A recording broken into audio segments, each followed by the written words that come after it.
My mother was a holy woman, righteous, lived for Christ, and she didn't try to preach to us. She just prayed on away from us or where we were, because we were all distant from God, me and my brothers and sisters. And she just kept praying that God would save us and that he would do what only he could do. And that's what he did. And my mother told me before she died, I prayed for her one night, and she said, you could pray. She said, God just spoke to me. She said, you're going to go through it. She said, but God said he's going to get it out of you.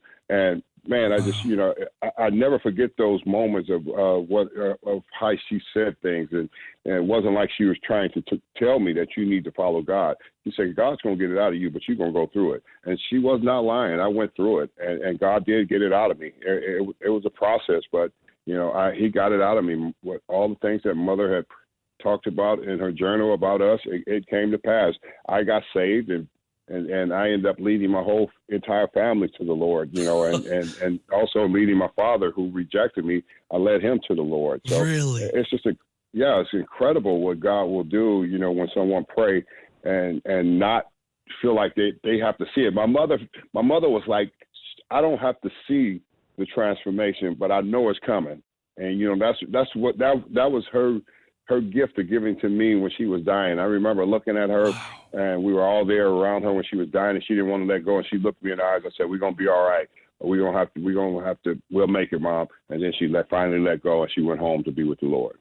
Yes, it is. And it's true. And because when you live a life of sin and separated from God, and you think you're having so much fun, and then when you meet Christ and you meet a man that's never had sin in him, and now you come into a relationship with him, now he changes you, and he changes your direction and your course of life to do his work to win others who are broken. That's far greater than hitting any home run, holding up trophies.